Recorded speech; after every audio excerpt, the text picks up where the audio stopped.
Well, I want to move this rodeo on. Well, I know you do. I want you to have your full compliment. I appreciate that. I'm waiting for him to stop streaming in there so John can get the stream in here. That's the main hang up at the moment. So, John, did he stop?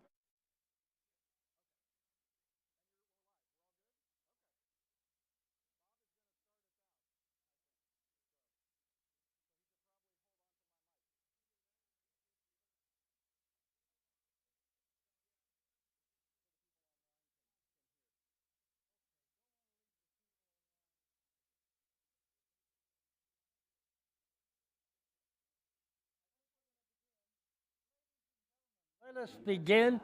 I want to give Rob full quota of time.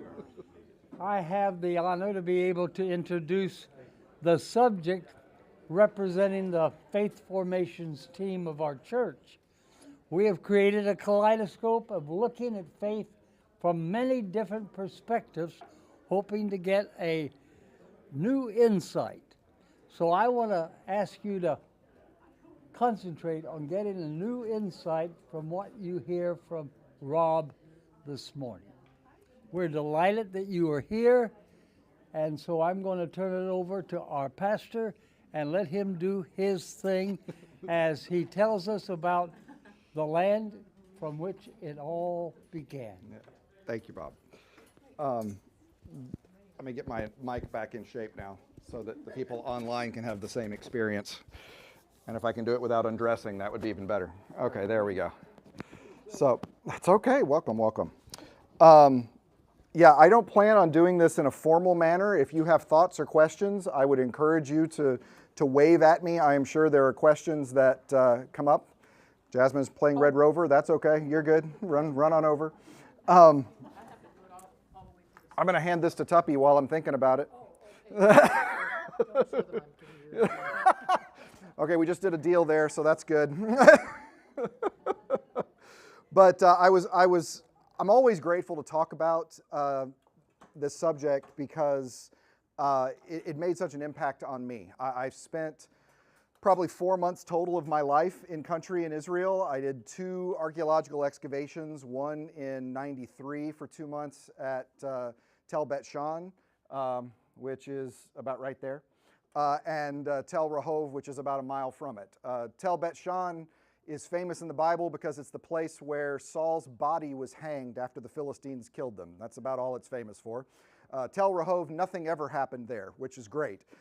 Because if you're trying to excavate someplace where things happened over the past 2,000 years, 3,000 years, someone's built a church or a monument or a monastery. If you're digging someplace where nothing ever happened, you get a much better view of what the world was like back then. So it was nice to do that in those 93 and 98. I excavated at Rehov with my brother. Actually, we spent 2 months on that excavation together. And then I've done several trips, touring trips with students over various times. So the pictures that you're going to see, and I'm going to show you several, come from a variety of those experiences, and hopefully I can give you some context as we go. I will confess that I put this together this week, and it made perfect sense. And yesterday I was going through it, and I thought, what in the world was I thinking in this organization? I have no idea. So we're going to wander through it together. Well, it's part of the problem, right? There's so many different ways we could talk about this. And so I hopefully we can leave with a little better context, which is really what I feel like the land provides. Context is so important. And there's little things that can enrich our reading of Scripture and our understanding of faith. And hopefully this can provide some geographical and geological context for us as we go through the story. So without further ado, there's no ado happening here. What are we doing? There we go. Let's try this now. Here's a current map of the Middle East, relatively current, and you can see Israel located right in this area here. What's significant about this, I think, is understanding relative size and scale. On the left, I have a traditional map of Israel from Dan to Beersheba, which was the traditional biblical definitions of it. And this is exactly at the same scale as we have here of Northern Virginia. Okay? So this is Washington, D.C. All right? So Dan to Beersheba, we're talking Baltimore to Richmond. That's the length of the nation of Israel. I had an Israeli fighter pilot once say that if he was in the far south at the Red Sea, get into his afterburners, in 1 minute he had to get out of his afterburners or he'd be in Lebanese airspace. Okay, you can drive from the north to the south in about 6.5, 7 hours straight, and that's probably 50 miles an hour average by the time you did it. It's not a big area. What is significant about this is it's the only land bridge between Asia and Africa. And in real estate, what's important? Right? Location, location, location, right? The three most important things. And that's the reason. And so it did not matter if you were Egypt and Egypt and the Babylonians, Egypt and the Assyrians, Egypt and the Hittites, the Ptolemies and the Seleucids. Everyone wants to control this piece of land to add that buffer zone and the financial benefits of that passageway from Asia to Egypt. It's what made this land so important for all those years. So I just like to take a moment of scale. I will say this is probably the only picture of the Dead Sea you'll ever see look like this, because the Dead Sea is quickly drying up. It's losing about 12 inches of depth a year, which loses even more on the lands. You can see there were retreat hotels that were built that are now a quarter mile from the water that used to be on the beach, because the Dead Sea is literally dying as it goes. So, yeah. So, questions about scale before we get going further? Okay. The other remarkable thing is that in this very small area, you have a remarkable change in geography. Oh, yes, Ron. Very quick question. If you go back. Sure. And I know this is more of a New Testament question, but sure. With I'll Jesus do my best. having been born in Nazareth around Galilee, about how far would it take by donkey to go down to Jerusalem? To Jerusalem? I've not ridden it on donkey. I'm looking for an approximation. I took a donkey up to the top of Edom once, but I've never taken a donkey down to Bethlehem. That is probably what, about 300 miles? So maybe not that much. 250 miles. I'm doing it in my head now. Nazareth to Bethlehem, yeah, probably maybe closer to 200 miles. Yeah, I don't know how much donkey time that would take. I'm sorry. So. Yeah, you walk part of it, I'd assume. Mary hopefully was on a donkey, right? Let's hope they gave Mary the donkey. Yeah. But this is a cross section from Tel Aviv to Jerusalem. Okay, so Tel Aviv is located on the Mediterranean Sea, which is at sea level, which is why we call it that. Just so you know, that's zero. And in the next 30 to 40 miles in, the elevation goes from 0 to 2,200 feet above. In the next 15 to 20 miles, it goes from 2,200 feet above down to 1,400 feet below. In the next 15 to 20, it goes back up to 2,200 feet above. Okay, so Tel Aviv is here, Jerusalem is here, Jericho is here.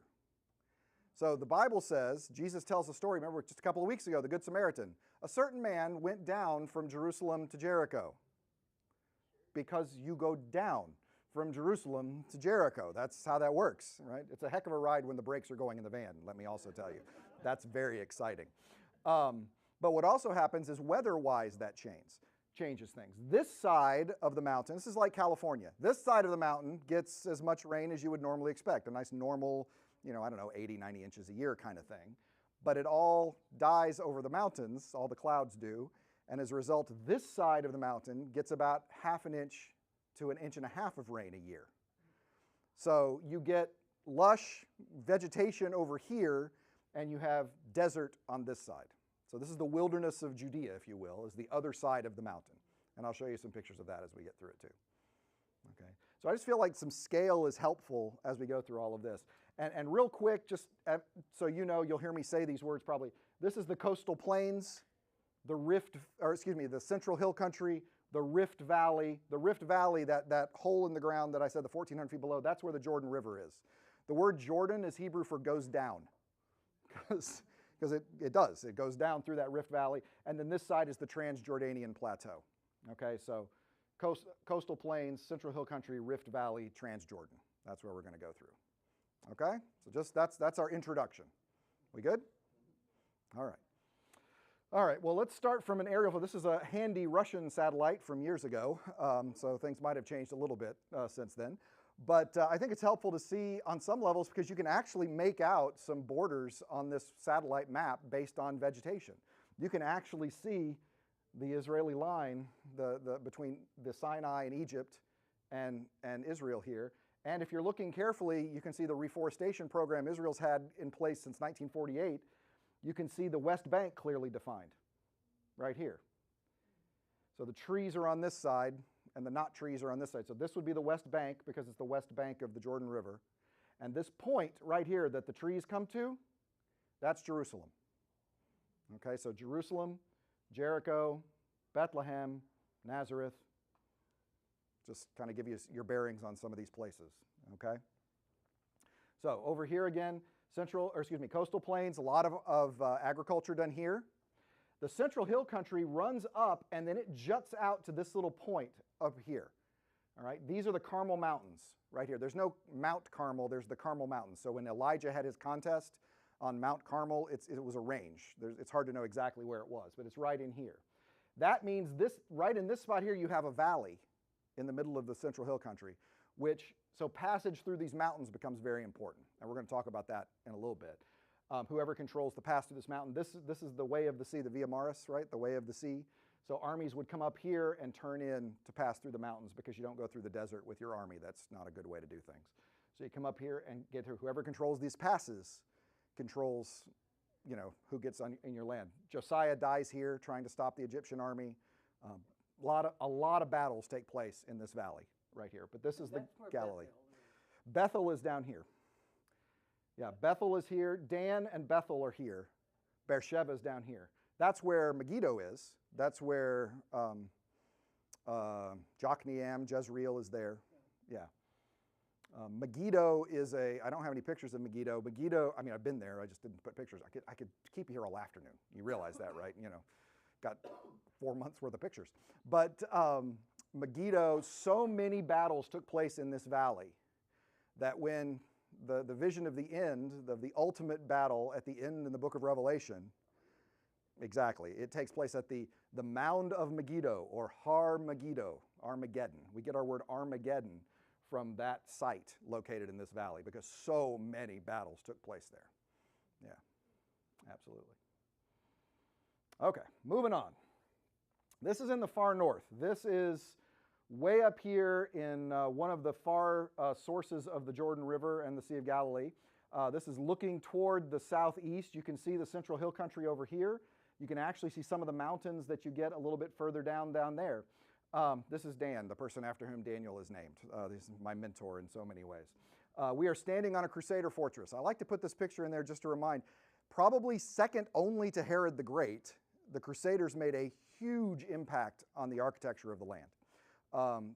Crusader castles still standing, well, the foundations of them, in Akko and Caesarea Maritima, and we're going to see that one in just a second. And here in the north, this is Subaiba. This was actually one of the Islamic castles in the far north, Nimrud, as it's sometimes called. But I wanted to show you again, this is sort of that valley looking down. The Sea of Galilee is right down there a little bit further as we go. Right next to this area is Caesarea Philippi. Caesarea Philippi is in the far north of the land. This is probably where Jesus was when he asks the disciples, "Who do people say that I am?" So he is standing in the midst of, this would have been a temple to the god Pan. Its modern name is Banyos. It's an Arabic corruption of the word Pan. And so, Pan is leading the underworld in many ways. So it's always funny to me to hear that passage, the gates of hell in Matthew, the gates of hell will not prevail against it. If Jesus is standing here where there's this temple to the underworld in many ways, that the gates of Hades won't prevail against it, because we can get Hades is right there. That's just fascinating to me. Beautiful water source, not far from Caesarea Philippi is the place of Dan. Dan's one of my very favorite places in Israel. This water is melted snow off Mount Hermon. It's 55 degrees year round. It's clear and fresh and wonderful and beautiful and doesn't look like anything you ever studied about in Sunday school, right? This is a nature preserve. They have some exotic animals, and it's you can walk through and hear birds screaming and all. I do enjoy this part of the nation in a lot of ways. This is what I was mentioning in the sermon. Dan is significant because it was the northernmost border of the northern kingdom of Israel. So when Jeroboam the first decided he was going to take his marbles and go home and not defer to Solomon's son as king, and they had the great civil war and the split, the Judah in the south and Israel in the north, he set up shrines to mark his territory because he knew that God had said Jerusalem is where you're supposed to go worship at the temple in Jerusalem. And if you had to leave the nation to worship correctly, that's a hardship, I would think, right? So his idea was he puts one temple in the northernmost part of his nation and one temple in the southernmost part of his nation, so that people, if you were leaving, you go right by a holy place dedicated to Yahweh. The only problem with this plan was that he then represented Yahweh using golden calves. So yeah, that's pretty much a problem, right? I mean, first step in the Bible, if you ever, first plan is, I think we need a golden calf. It's a bad plan. I'm just going to say right off the bat. And they set up this high place. And it's interesting because the Bible words it as, and this thing became a sin. So I almost think that God would have been cool with a holy place in Israel if it was committed to Yahweh and not a site of syncretism, as it was. Originally, the altar was up here. They moved it down here. I don't know why they did this. My first year here, there was a giant wooden altar. Now they've got this metal one that's there that kind of marks out where the horned altar would have been. A lot of parts for holy work over in there. But this is Dan, and Bethel was the other one. Bethel was the one Amos was standing in. So it had been around by the time of Jeroboam II, over 100 years. It represented the kingship. It represented the power of the kingship. Jeroboam had done it early on. And so it was, that was what was significant of today when I was connecting today's message. This is the partner site to the one that Amos was standing at. Yeah. So how are we doing? I'm going to take a drink. Thank you, John. John says we're doing fine. Moving down to the east side of the Sea of Galilee, just to kind of give you some perspective here. So I'm moving south now through the Rift Valley, looking across the Galilee Lake. One of my favorite places in Israel is right here. This is the Cliffs of Arbel. I'm going to get to those in just a minute. But this is looking toward the east. And if you go down further south, I think, oh no, I forgot where I was standing. That's what I was organizing this. Basically, one of the things you see in Israel is that people commemorate everything, right? People have always tried to make money on the religious tourist trade since at least the 4th century, all right? When Constantine's mother, Helena, put together the first few churches in Israel to help the pilgrims come and have a place to worship. She's the one who built the Holy Sepulchre and some of the others that were going there. And so where I am standing on the east side of the sea here is standing at a site that commemorates a miracle of Jesus. Anyone remember a miracle of Jesus that happened on the east side of the Sea of Galilee? He got in a boat and went to the other side, and when he was over there, he met a bunch of pigs. Before he met the pigs, he met the Gerasene demoniac, who I affectionately call Gary. He met Gary, the Gerasene demoniac, and after casting out the demons, the legion of demons out of Gary, they went into the pigs. Now, this is the church, the Byzantine church, that commemorates that miracle. But where I'm standing is at a chapel right here. And I wanted to show you the chapel because guess what the chapel commemorates? It's an easy question. The pigs. Yes. So we have a chapel built in remembrance of the pigs, along with the chapel here that is built to remember the miracle of Jesus as well. So I just always love standing there in the chapel that remembers the pigs. So, I don't know, because I can make money off of it. Usually I always told my sons, if you have a question you don't know the answer to, I promise the answer is probably money. And so, why? It's probably money. So, yeah. So, okay, moving on down. So moving a little bit further south, this picture is taken from another one of my favorite places, Mizpeh Shalom, the height of peace. Mizpeh Shalom is the only place in the land where you can see the entire Galilee Lake. It's really pretty cool. It gets up high enough so you can see, this is just viewing toward the south. This is where the Jordan River is exiting the sea, right down here. Up here to the north is Magdala, where Mary Magdalene is from, and Capernaum, and some of the others. Capernaum, where we're standing right here, if you turned off to your right, Capernaum would be a little bit up that way, almost. Wait, I can get there. Capernaum is right here. So, yeah, so that's where Capernaum is. Capernaum is an interesting site. I didn't put any pictures in here, but not just because they found a 4th century synagogue, which had foundations on a 3rd century synagogue, which had foundations on a 2nd century synagogue. We can only assume there's a first one under there. They didn't get back that far. But in addition to the really well-preserved 4th century synagogue where Jesus was said to have preached, there also, it's interesting because they divided, the Roman Catholics and the Orthodox had divided the land. And so the Greek Orthodox monastery was over here and the Catholics were over here, and the Catholics started excavating and they found the synagogue, and they also found the foundation of a 1st century church, an early church. And I don't know if anybody remembers what's significant about Capernaum, but it was where Peter's mother-in-law was and where she was healed. And so the assumption is this very well could have been Peter's house that turned into a later church. They built a church on top of this, a modern church on top of it. And I'm sorry I didn't preserve this because it looks like a flying saucer has landed. Because they wanted to preserve the archaeology, but they wanted a church over top of it. And so there's a church that sits with a glass bottom floor that looks down on the 1st century church. But you have to go up the steps and it's these huge foundations. It looks like a restaurant. It really does. It doesn't look like a church. But you know how in the Bible will say they led him up on a mountain and he could see the whole land? This is a place where there are places that tall. I mean, you're looking over here from the sea over into, that's the Mount Tabor, and Mount Gibeah is down here. Moriah's on down. But all of these mountains are here that you can actually see. I mean, on a clear day, you could almost make out the Mediterranean from some of these places. So it's true. It's not a big land. You can see it all from there. It's pretty easy. But I wanted to jump down to the Jordan River because everybody wants to look at the Jordan River. This is a picture of the Jordan right as it's leaving the sea. This is from the kitschy, touristy baptism site that they have right there for everybody, because everybody wants to get baptized in the Jordan, right? And so the kitschy baptism, this is where Bill Gaither would go and get baptized right here. And this is about as stormy as the banks of the Jordan get, I'm just going to tell you. On Jordan, stormy, but no, this is it.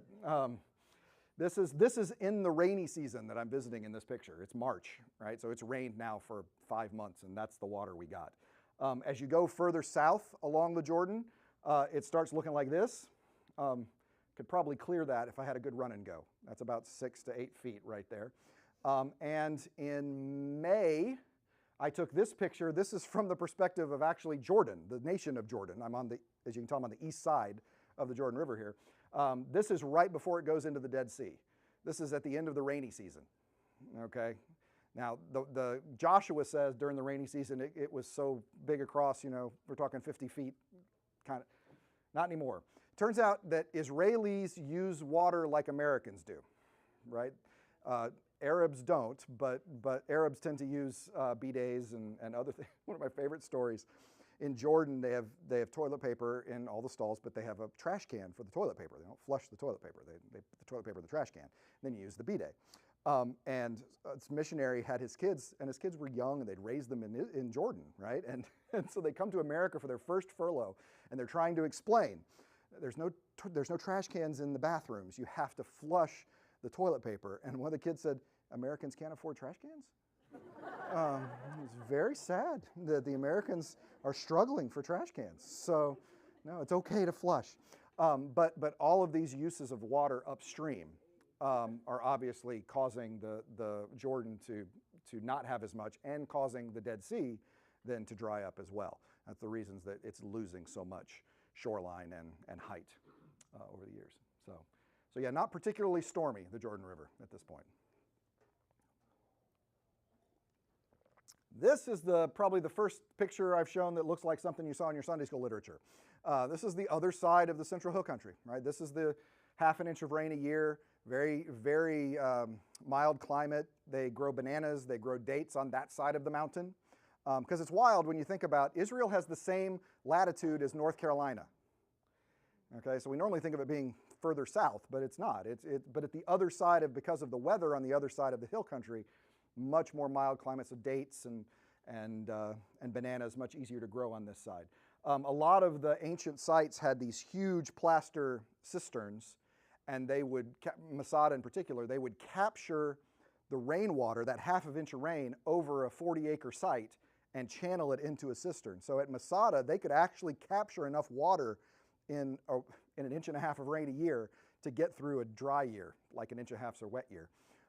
They could get through a dry year because that much they advanced water capture technology at that point to get it where it needed to go. So this is right down near Qumran, near Jericho. This is just south of Jericho, actually, where this picture's taken. Yeah. So. Also in this wilderness area, you can find an Israelite temple. This is the site of Arad. There's only one kind of problem with me showing you this picture of an Israelite temple at Arad. Can anyone point out what the problem might be? There's only supposed to be one temple. And so it's in Jerusalem. So this is a problem here to have a temple. But it's a clear example that what the prophets were telling us was the case, where there were local shrines that were ostensibly worshiping Yahweh, but doing it with, you can see standing stones here in the Holy of Holies, like you would represent Baal or some of the other fertility gods in the area. So the combination of worship between God and the fertility gods was happening, just as Elijah told us it was happening in the 9th century. There's a reason Elijah said, I am the only person left that knows how to worship God. The evidence was on Elijah's side. Okay, most of Israel had this sort of syncretized idea that God worked like fertility gods do. But here you've got an altar of uncut stones, and the Holy of Holies is back here, and this separating, I mean, you've got all the things you would associate with an Israelite temple. But unfortunately, it's in the wrong place. Yeah. That Yeah. photograph basically looks like it's holding water. Is that just a concrete? That's just stone. It's just a stone floor. Yeah. Yeah. No, it would have been human passage. I do have some pictures of me sacrificing my brother on the altar, but I didn't include those. So I know, it's a shame. I know. Isn't that a shame? That's a shame I didn't put those in there. I would have had to look for those. Is it sacrilegious or is it just irreverent? I don't know. It's one or the other. Anyway, it's a false temple, right? I mean, how it's a fake temple, so how sacrilegious could I be? This is Caesarea Maritima. I said that the Crusaders made a huge impact on the land. The other person to make a huge impact on land, Herod the Great. Herod the Great was a prolific builder, and we'll see one of his most famous buildings here in a little bit. But he built up Caesarea, which it was just swampland. I mean, remember back when all this was swamp. And he drained the swamp, and he wanted to make it a modern Greco-Roman city. And that's a lot of what Herod the Great was doing, was modernizing the architecture in the area. He wanted the Temple Mount to be, compete with major world, Greco-Roman kind of thing. So he built this theater, and it's still in use today, as you can see. This is Herod's theater. It's funny because Greeks, when they built theaters like this, they followed the contour of the land usually, right? They tried to build it into the land and use natural and then only build up. The Romans tend to impose their will on God and nature, right? That was basically what they did. And so this is a classic Roman theater. They just built it up and build this through. And you have your vomitoriums, which is just the hallway. They're called vomitoriums because the people come out of them. It's not, the vomitorium's not where you vomit. No, that's where the people come out. But if you can see, you can sit here and watch a play while you're looking. I'm just telling you what they're named. I just report the news, Bob. I'm not making it here. But here you can imagine sitting in these seats and watching a play and looking out on the Mediterranean. I mean, it's a beautiful setting. The first year I was here, they were doing a play on the Exodus, which was hysterical because I've got all these pictures and there's all these sphinxes and pyramids and obelisks on stage. I'm like, this is really screwing up the vibe here. But Herod's built a temple out right here, a palace out here on the water as well. So it's like literally on the water, had the Mediterranean in the basement kind of thing, and then went straight up. It was some nice digs. I could have hung out here. This was a good place. There was a theater, there was a hippodrome, all your modern conveniences. Up further north, you can see right here the remnants. This is a Crusader castle that the moat is still preserved. But I wanted to tell the story because this is one of the funniest stories that many people would never believe it's true, but I have photographic evidence. On this trip, right after I took this picture, I dropped, Dan and I were driving the buses, and I dropped all the students off down here at the southern end, and then we got in the van and drove up and parked the vans up here. So the students would only have to walk one way, right? We don't have to double back because we're kind. That's why, Martha. We're thoughtful people. That's why we did this. And so we get up here, Dan and I park the vans, and we come through the gate of the Crusader Fortress, which of course changes directions, and we walk out onto this Crusader Street, and there are these director's chairs and a giant camera on a boom and train tracks. And I look at Dan, and I said, what in the world is going on here? And Dan says, I bet they're filming a TV show, because they do this. I mean, a lot of times they'll film Israeli TV shows, and they'll use local sites and stuff to do it. It's like, okay, now that's important context. I'm thinking TV show, right? I just want to get that out there. So Dan and I are walking down the street and I'm looking at stuff, and here comes this crowd of people, and among them, some really sharp-dressed guys, nice-looking dudes, carrying machine guns. Now, yes, I know, but you get used to it, okay? You get used to machine guns in Israel, but they always are in uniform, right? People are always in fatigues when they're carrying their machine guns. So I see Guy in a really well-cut suit carrying a machine gun, and I'm thinking TV show, right? This is what I'm still thinking. And so I'm looking, and Dan and I just walking, right? We're just walking down the street, and I'm focused on the machine gun because, I don't know, I got a Y chromosome, so I'm focusing on the machine gun. I don't know what to tell you. And as I do, Dan bumps into a guy and knocks the guy into me. And because I wasn't even paying attention, I'm like, oh my gosh, I'm sorry, excuse me. We almost fall over completely. I get past the crowd, and Dan looks at me and goes, oh my God, that was Bibi. And I said, what? He goes, it was Benjamin Netanyahu. This was 2006. He was filming a campaign commercial, and we wandered through his security and nearly knocked him to the ground, at which point, idiot American here goes for my camera in my vest and gets a stirring picture of the event, can I just say, to prove that this actually happened. I nearly knocked Benjamin Netanyahu to the ground. So any current problems we could be having could be caused by traumatic stress from having been jostled by my friend Dan and I back in. See, good looking guy, right? I mean, you wouldn't think, he's got a machine gun in his machine gun's in another hand. I don't know how I didn't get, as I tell my students, dorky American covers a remarkable number of sins, right? It's like, oh, sorry about that. That was on me. So yeah, but yes. So this is obviously before he was elected prime minister. So, but yeah, I just like to tell that story because, I come out looking like an idiot in that story. So anyway, moving on. This is taken from the Carmel Mountains. So I'm looking back, basically if I was on the coast down with Caesarea Maritima, I have moved back into the mountain range, and I'm standing looking into the Jezreel Valley where Megiddo is located. This is Jokneam. This is the northern pass of the pass through the mountains. So this was the ancient city that would have guarded that. It's a tell. A tell is just means a ruin because all the original buildings were mud brick, right? And so when it gets destroyed and it rains, all your mud brick turns into mud. That's how that works, exactly. And so this is why archaeologists are always digging things. Most of the dirt that an archaeologist is moving were the houses and the buildings that were existing on top of those things, all right? So this gets built up over time and time and time. And so Jokneam guarded the northern pass through the mountain range. This is important. There were three main passes, a northern, a southern, and then there was a middle pass. In the 14th century in Egypt, how many of you have ever heard the only female pharaoh, Hatshepsut? Anyone know the only? Okay, we have a couple here. Yeah, thank you, brother. I see that hand. Hatshepsut, her husband died, and her son was too young to take the throne, and so she began to rule as pharaoh. And she even wore the pharaonic hood and beard in a lot of the images. There are pictures depicting her and of doing this. And it's just that her son, Thutmose III, started getting older, and it started getting really awkward, right? When your mom is the pharaoh, and you're kind of supposed to be the pharaoh, right? And so she dies. I don't know why. I don't know what caused it, but people get sick. Anyway, and suddenly Thutmose III comes on the throne, and he is the most militant pharaoh that the Middle Kingdom ever had. I mean, I don't want to re-psychoanalyze people in the past, right? But he has got to be as tough as they come. I mean, that's what he's got to do. He conquers Palestine. He expands the Egypt's holdings in Africa itself.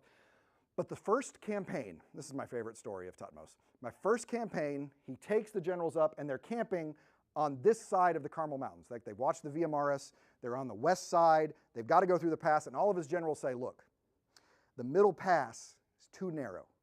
We got to divide our forces. We go to the North Pass, the Jognam, we go to the South Pass, and then we can get in the land. But you take that middle pass, it is so narrow that at times one horse at a time goes through, and the enemy's just going to sit there and take us down as we go. And Thutmose says to his generals, no one is going to call the Egyptians cowards. So we are going to go through the middle pass. And all his generals respond, very well, but a servant shall be behind his master, which sounds respectful. But what he said was, great idea, you first, right? And so that's what happens. Thutmose leads them through the middle pass. All of the Canaanite city-states figured no one would be dumb enough to try and come through the middle pass. They had divided their forces at the northern and southern pass. Thutmose had split the Canaanite armies and had no problems conquering Egypt as a result of that story. But that was the importance of these cities, right? Guarding those passes. I still love, every now and then I would say, like to my major professors, a servant shall be behind his master. You first. Great idea. So this, as you can see, these valleys used for lots of farming, lots of agriculture. Josiah the king died in this valley. Naboth's vineyard was in this valley with Ahab. This is where the armies all met, was right here, right? Someone gets through the pass and then everybody starts fighting. So that's where Is that right? No. Well, yes, but that's just irrigated water. That's flooded fields there. That's Mount Tabor again from the east side, Moriah. Yeah, this part's water. They're probably growing, I don't know, rice. They're flooding something. Yeah, it's all irrigated. I told you my favorite place in Israel. This has no biblical significance whatsoever, but I wanted to show it to you. These are the cliffs of Arbel, 1,000-foot tall limestone cliffs that I pointed it to you from the other side of the sea. This is them a little bit closer up. Here they are from very closer up. You can see former student Pete Fleming and Jaron Kidsey standing there in 2008. You can just catch the northern edge of the Sea of Galilee right here. This is Magdala, where Mary Magdalene was from. I'm going to run around here in the next picture. Yeah, and I'm taking a picture back where I was standing before. So I was standing right there. Just beautiful and breathtaking. We would come, this was, every time we go to Israel with Dan, this was Friday night. Because as Sabbath would come in, Tiberias, which is just south, just the town of Tiberias is just down from this area. There is an exceptional Chinese restaurant. But on Sabbath, they all pick up and move across the street because they open a non-kosher restaurant on Sabbath. So they stay kosher during the week. So Sunday through Thursday, the restaurant is over here. But on Friday and Saturday, everybody moves across the street, different dishes, everything else. And so this was always the Friday night ritual when we go to Israel. We go to the cliffs of Arbel, we'd watch the sunset. For those into Crusader history, I don't know if there's any Crusader history folks in here. These are the horns of Hattim. Thank you, Les. So for those who, thank you both of you who enjoyed that note. And we'd watch the sunset behind the horns of Hattim, and we would go down and eat Chinese food. So this is a site that always has, like I said, no biblical significance at all, but I just love it. It's just beautiful. Rob, the height's pretty significant. Are those switchbacks up to the top? Is that how you got up to the top? Yeah, we drove up the back. Oh, you're driving? Drove up the back, yeah. Sorry. Yeah. We did plenty of... How far By by camel? camel. By camel. Yeah, we did plenty of climbing, and Dan was always kind enough to say, if we don't have to, we're not gonna, right? And so we took the cable car to the top of Masada because we climbed En Gedi. En Gedi is 2,200 feet up to the top, and there's a beautiful stream in the middle of the desert. There's this beautiful water fountain, water spring at the top of it, where David hid from Saul. And so that spring, it's the only water all around. It's the site of a Chalcolithic temple. Any place there was water in the land, there's a temple from history, right? So there's a Chalcolithic temple at the top of En-Gedi. And so we climbed that. But no, we drove up the back and then walked to the cliffs and took these pictures. But yeah, this is got some great shots. Yeah, you really can't see how tall, from here, because there are people over here that are in the shot. That's how small that tall that area is. So I'm a big fan of that area. But this is what everybody wants to talk about, right? Jerusalem. This is Jerusalem. This picture is taken from the Mount of Olives, the east side, on Palm Sunday, 2008. So we had a brief Palm Sunday Bible study on that side. The students still talk about that. I told them I'd never forget that Palm Sunday. We took this picture. This is the Al-Aqsa Mosque. This is the third holiest site in all Islam. Mecca number 1, Medina number 2, this spot number 3. This is the site where Muhammad went to heaven for his tour. Muhammad was not, he died and was buried, but while alive, the Quran says that he got a chance to tour heaven. And his horse leapt up from this rock here, and so this site is a site that commemorates Muhammad's journey up into heaven. That's your Islam history for the day. The rock is in the center of this, correct. Is that also the same rock where the... That same rock where everything happened. Yeah. That is an important rock, right? I mean, if Jewish tradition says Adam was made on that rock, and Abraham offered Isaac on that rock, and David bought that rock, and then Muhammad jumped off that rock. So it's a very important rock. So That was built by the Crusaders originally, or was that built before the Crusaders? There's the site of the first Jewish temple was there. And then after the temple was destroyed, the Romans put a temple to Jupiter on it.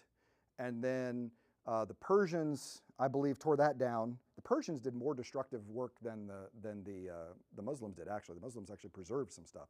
Persians destroyed that. And then the Al-Aqsa Mosque was built, I think, 7th, 8th century. So it was getting close to the Crusades. We're soon, but yeah. The image is that this was on top of a mountain. Correct. I don't see any signs of a mountain. It is so It looks built like up. a plain. It does.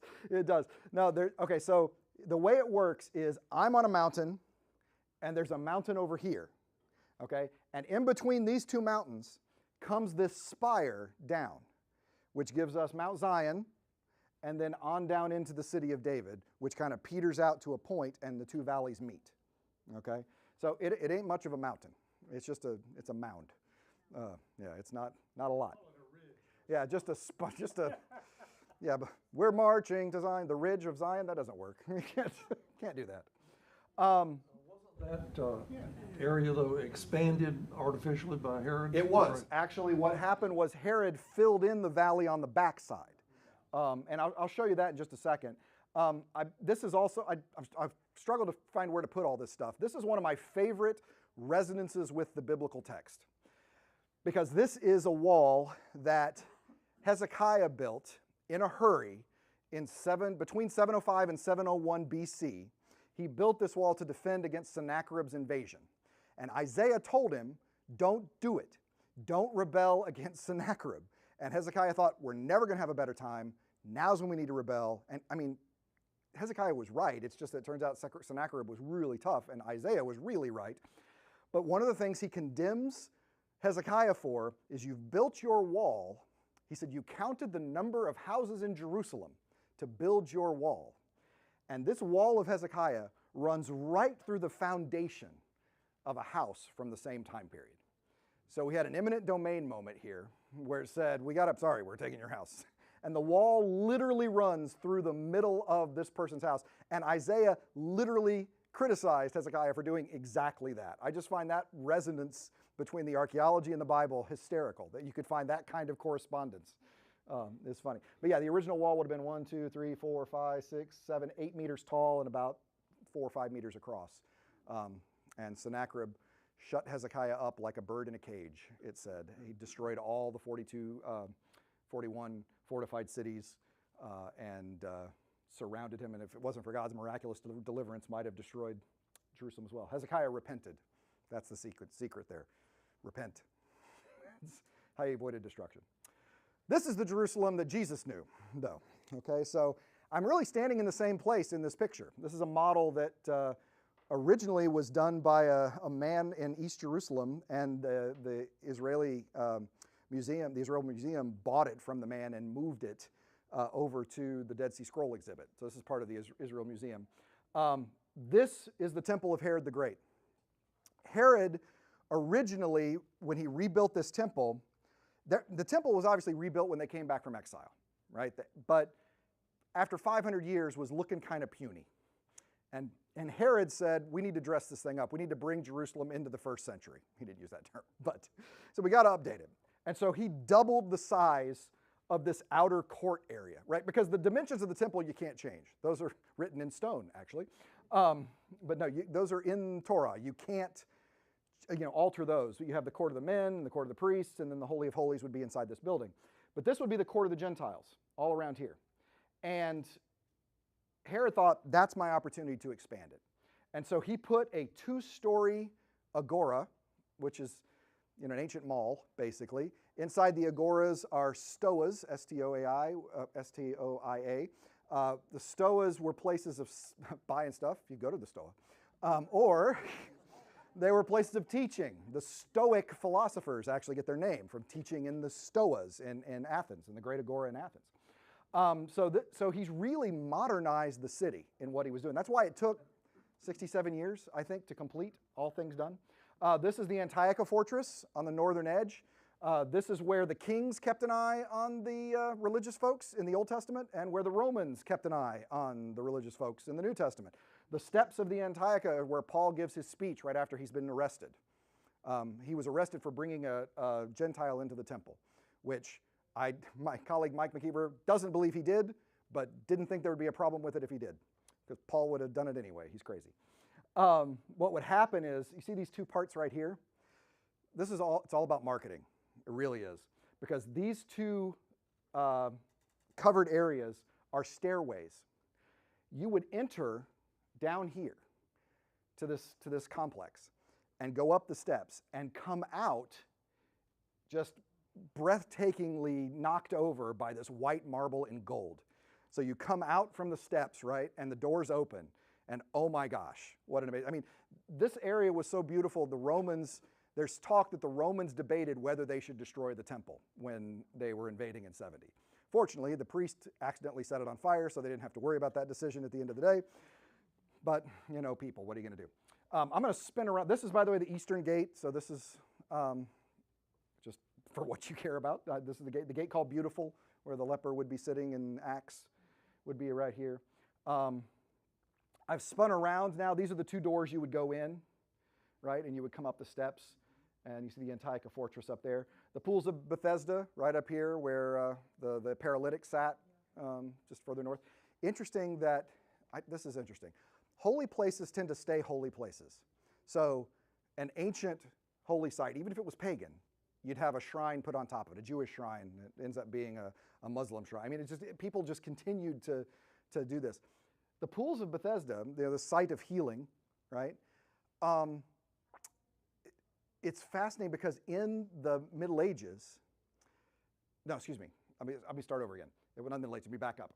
After the pools of Bethesda were kind of covered up, there was a temple to the god Asclepius, a Roman god Asclepius, who's the god of healing, that was placed there. So there was that association of healing with those waters and that site.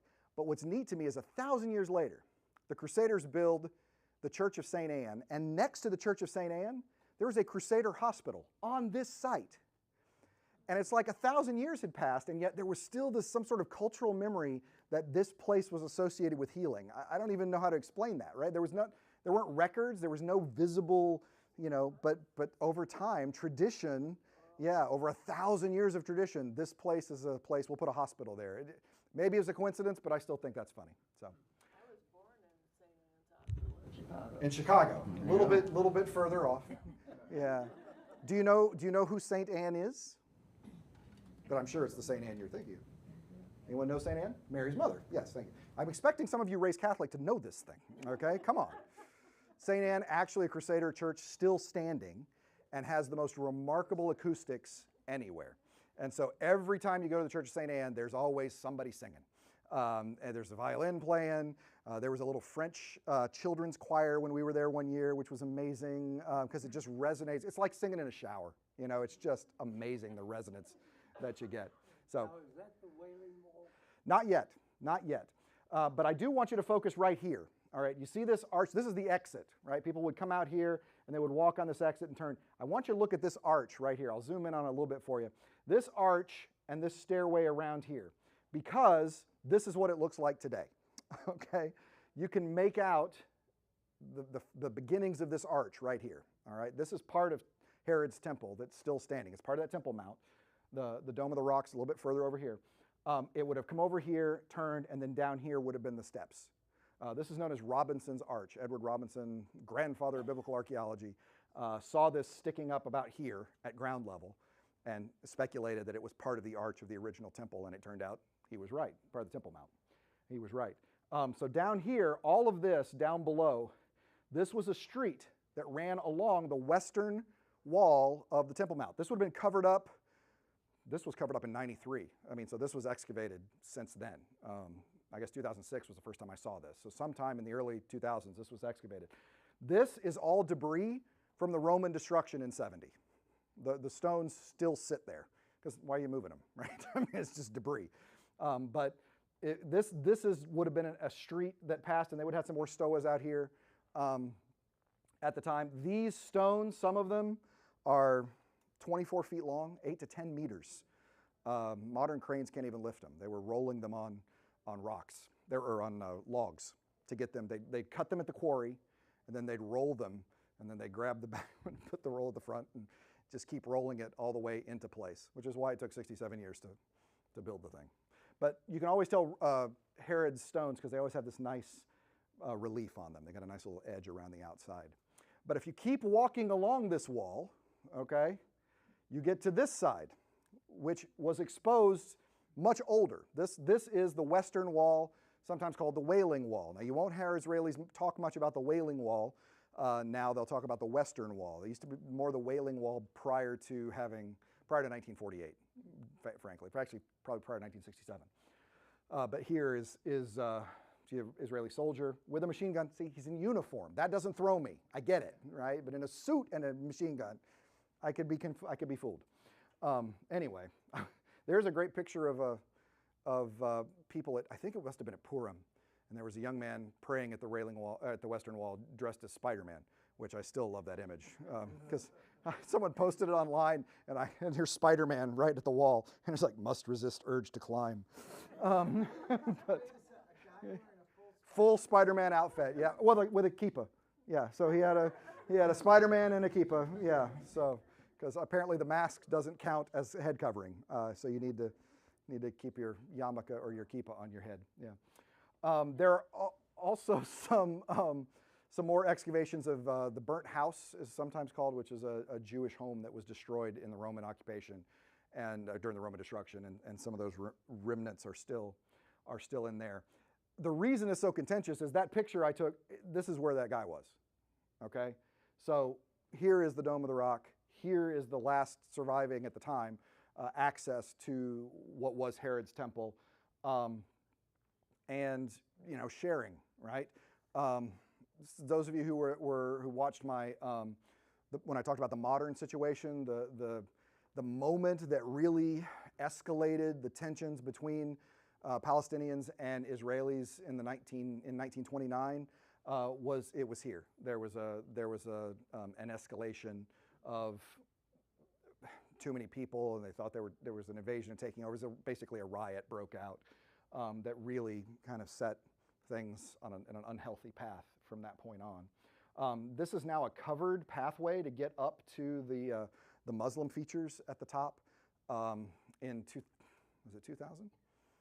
Ariel Sharon, no, it was 2000, it was 1995 when Ariel Sharon, who was at the time the defense minister in Israel, visited up here as a provocative act. He was doing it to be provocative at the time, and that really derailed a lot of the talks that was going on in the late 90s as a result of that.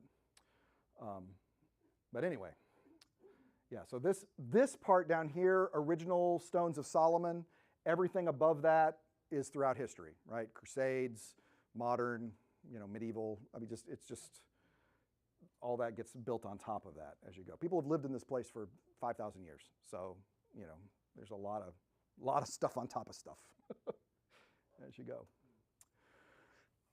Okay, I moved outside Jerusalem just to the south now. This is Herodium. This is one of Herod the Great's palaces. Herod had 7 major palaces. This was his artificial lake in front of this palace. In this dry area, he had an artificial lake. Significant to us because 2 weeks before Herod the Great died, he drowned his favorite son in this lake. I'm sure he had it done. And as a result of that, when he died, the Romans did not feel pressure to give his kingdom to one dude. And so they divided up the kingdom into 4 bits, or 3 bits, not 4 bits. And the one who got Jerusalem, Archelaus, was a pain. And they ended up being so irritated by him, they banished him to Gaul and took direct control of the Judean district themselves and put in a governor. By the time of Jesus, a fellow by the name of Pontius Pilate. So what that afforded Jesus the opportunity was to move, if he needed to. Let's say Herod Philip is getting a little crazy up in the north. Jesus just drops down into Judah where the Romans don't care, and allowed Jesus to do his ministry over time because of that change, just that moment of him drowning his son, which is unfortunate.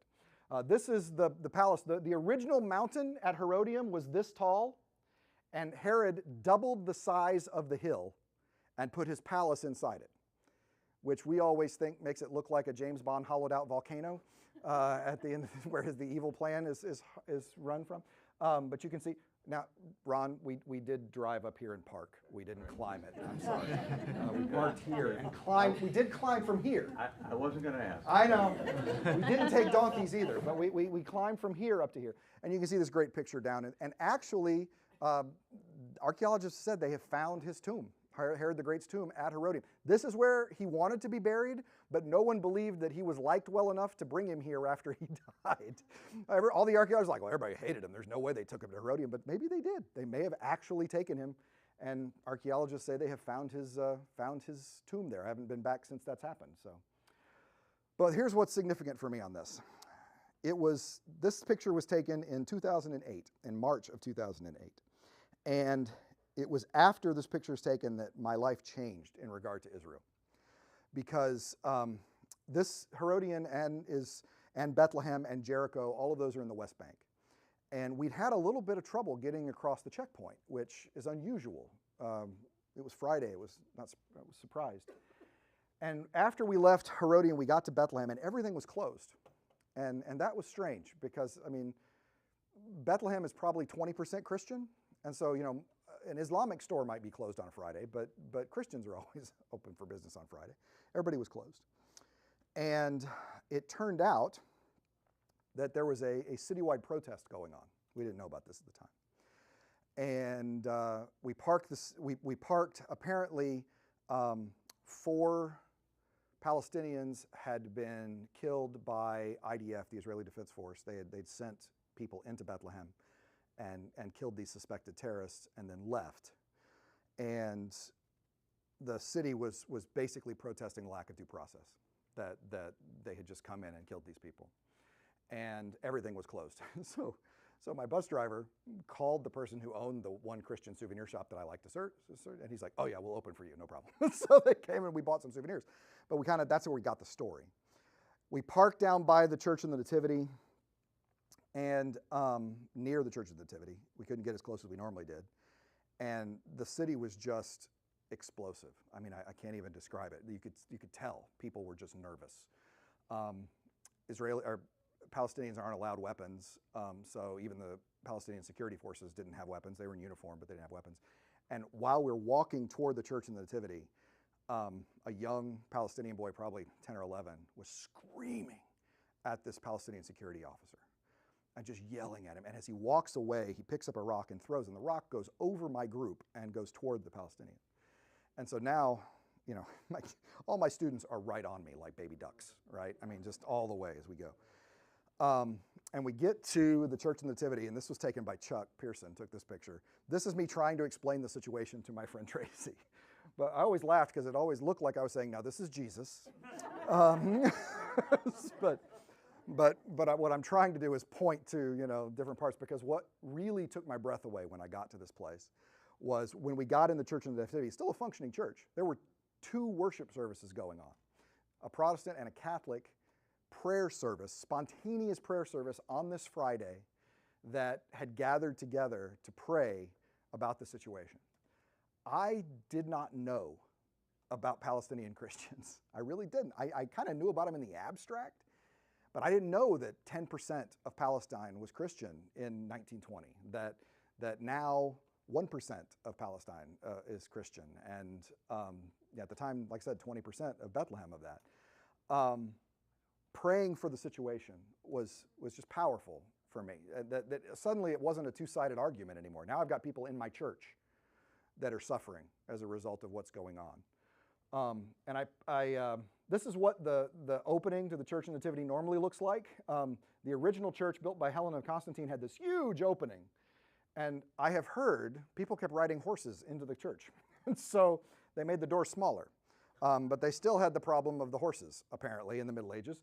And so they made this tiny little 4-foot door right here. And they say it's because you should stoop when you enter the birthplace of the Messiah. But really, it's to keep the horses out, I think, of the church. But this whole area, Manger Square, is always completely open, completely open. And the day we went, I don't have a picture of this. This is a picture that, again, Chuck took. It's not a great one because of the chaos that was going on. But I think you can see this is normally empty. There were cars everywhere. And what you're seeing in this blurry image here is a tent. Inside that tent were the bodies of the 4 men that were killed. They brought them together and had them in the tent. And it was a rally that was going on outside while the Christians were praying inside.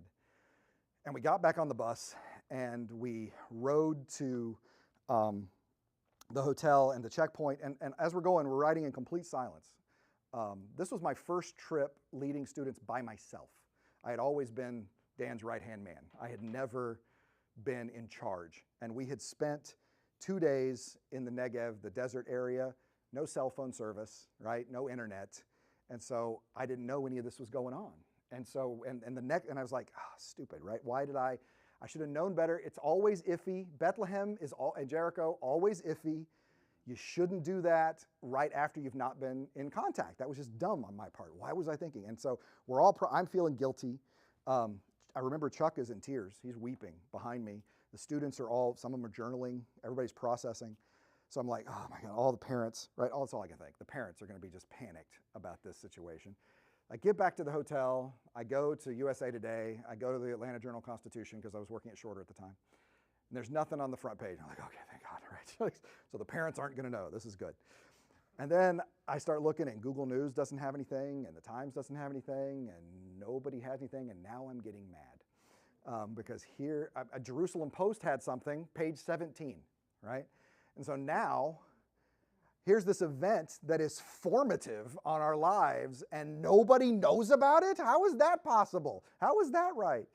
And it just kind of confronted me with the reality that I had been doing Epcot tours to Israel for years, where I had been completely isolated into seeing just what I was supposed to see and hearing it just the way I needed to hear it, and didn't even know about Palestinian Christians, didn't even know about this amazing voice of people of Baptists in Gaza and Bethlehem and other places that are working to find peace and to live.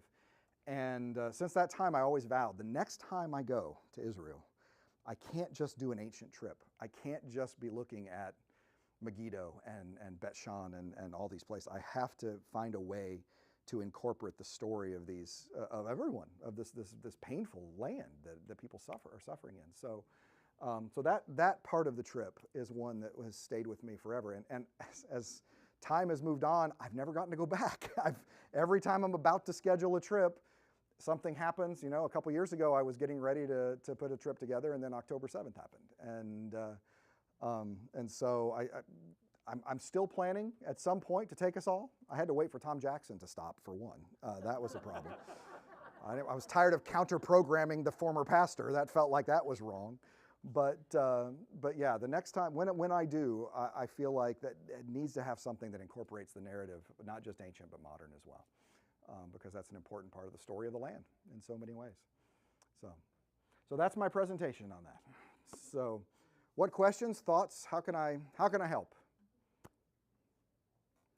I try to be respectful of your time. I have a question. Please, Bob. I had occasion to see some of your slides. Yes. One of which were students walking through that chiseled out waterway. Yes, Hezekiah's out tunnel. of- Yeah, Hezekiah's thing. That's correct. And that picture blew me away. Yeah. You don't have it. I didn't have the picture on this one. No, I'm sorry. Yes. So Well, when are you going to do this again and have that picture? I could do this 9 more weeks and not show you a repeat. Yeah, what Bob is talking about is as part of the preparations when Hezekiah built that wall, he also needed to find a way to get the water source inside the city. And so Jerusalem's water source had been, protecting it for years had been a problem because it was at the bottom of the hill, which is a problem. It's hard to defend that. And so Hezekiah had them cover the spring, the Gihon spring, and then had diggers start on the west side and the east side of the mountain and head toward each other. I'm assuming that they were following a natural crack in the water because I don't understand how people wander around under a mountain and hope they run into each other with a bunch of chisels. So, but it kind of weaves back and forth, and you can find the part where they meet because the western group was coming in too high, and so when they meet, it has this huge ceiling when you get in there. But you can also tell when the chisel marks change direction on the sidewalls as well. And it is actually, yes, it's something that you can do is walk through the ancient waterway, which of course it wasn't made for walking through. I mean, they covered it up and they were fine at the end of the day. But yeah, you can go through it. Yeah. Go back to the slide of the Dome of the Rock, because I want to ask you a question about the senior hero, because I was there. And Sure. yeah, There we go. there's the wall in front. This wall. Yes, and they're right in front of there. That's a cemetery. That's an Arab cemetery, correct. Cemetery. Now, Correct. what we were told is that there was placements of cemeteries around the gates Right. to really deal with the prophecy of Jesus entering the Correct. city. So maybe you could talk a little bit about that. The gates, I don't think you can see, there's a gate, the eastern gate I was talking about. Now most of this is later addition. This is not Solomon wall here. This is like medieval wall. But when it got built up, the tradition was the Messiah would come through the eastern gate. And so it's Jewish, it's more directed to Jews than Christians in this. So, and so the cemeteries, it's, of course, if you're not Muslim, it's profane to pass through a cemetery, a Muslim cemetery. And so the idea was you put a cemetery in front of the gate and the Messiah can't come through because he's not Muslim, right? And so it's all silly, I know, right? But the best part of the story, when I was there in '93, on the gate that is stopped up, by the way, the gate is blocked up. It's not an open gate, so the Messiah's already going to have to bust through it. But the bricked up gate right by this Muslim cemetery in Hebrew had "Come Messiah" underneath it. It's like, we don't care about your stupid cemetery. We'll put it on. And so that's right. Yeah, it was put there as a meh, and so they went meh right back. So yeah. I was wondering if you could think about the possibility of making a PowerPoint for us for at least the first part of your presentation today, because I have trouble with the geography. Oh, sure. Yeah. And what you gave us was just super great. Yeah. Oh, sure. We have to. And I, instead of everything, because you gave us so much, at least the geography. Sure. Yeah, because I think I've said I've never seen any place with such diverse geography in such a close proximity. I think the closest I've ever gotten is Southern California, right around San Diego, has that sort of coastland, mountain, desert other side kind of thing going on. But yeah, Israel it's just so crazy. North to south, east to west to east is just so different as you go through it. I think it's helpful to know that. Yeah. Yeah, absolutely. And it's so small, right? I mean, we're talking Baltimore to Richmond is Dan to Beersheba, right? That's ancient, that's it. And we're 70 miles across. And that's so good for you to give us information we can hang our hat on. I mean, Jerusalem to Tel Aviv is McLean to Leesburg. Okay? What's that? Leesburg. Yeah. So, yeah. Yeah. We're going to drive that distance to see my mom today. So, yeah. And if you have a map of the ancient Near East, I'm finding it's hard for me to find it. Yeah. Original ancient Sure. Near East. Well, it's hard because when you talk ancient Near East, we're talking 2,000 years. So different nations are in charge at different times over 2,000 years, right? Sometimes Egypt is dominating. Sometimes, I mean, once you get past 1300 BC, Egypt can't win a game on the road. They can't, you can't beat them at home. But when they cross the Sinai, they lose every time. But over there, what have you got? You've got the Hittites and the Assyrians and the Babylonians and the Neo-Babylonians, and then you've got the Sumerians, and so it's hard to pick what's the ancient Near East. Well, it depends on when in Bible's history we're talking. The Old Testament is, chronologically, there's a lot of folks involved, and so it's hard to know what map we need. It really depends. Yeah, and what time of that map? Because like the Babylonians at one point conquered Egypt, but they were like 70 years and gone. But they're kind of important to us. So even though they were just a bright shining star, we spend a lot of time on the Babylonians because it's kind of significant, for our narrative in that. So even knowing where that is now, like when you say Iraq. Babylon. Yeah, Iraq. There's not a Babylon. No, there's not. No. Kuwait, Iraq, up into that northern part of Iraq, where the Kurds would live, that would have been ancient Assyria and Babylon when they conquered it. Yeah. And Syria is called Syria because King James translators thought Assyria was closer than it was. so we have Syria and Assyria, which can be confusing. And you'll hear me call Syria Aram because that's what the Bible calls it more often. And it avoids that. What gets me is why do people's names change in the Bible? There has to be some kind of significance for that. Yeah. I mean, it can be confusing. Well, there's two reasons, right? There's theological reasons, right, where you will no longer be Jacob, but Israel, which never stuck.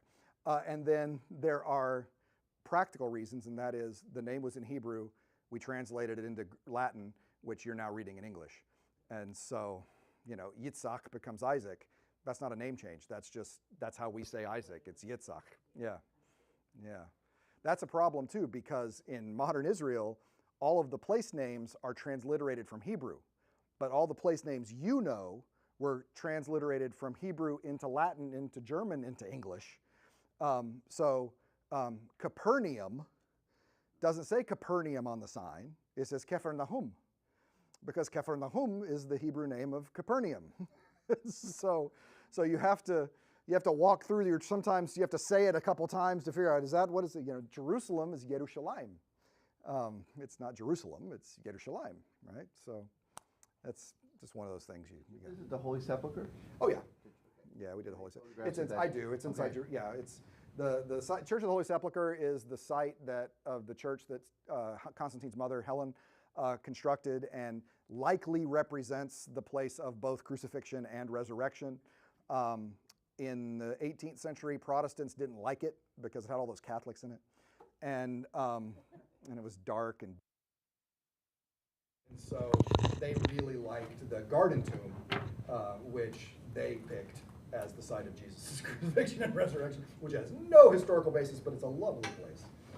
And it's got this mountain that if you squint, it looks like a skull. So it's the place of the skull. It's right behind an Arab bus station. Anyway, Well, Howard, it is, yeah.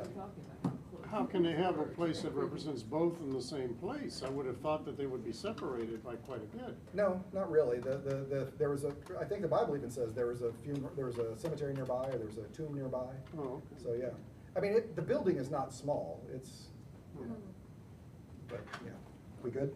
Yep. Thank you. So I have a pit stop. So, any other Good questions? That limits the questions if I say that, yeah.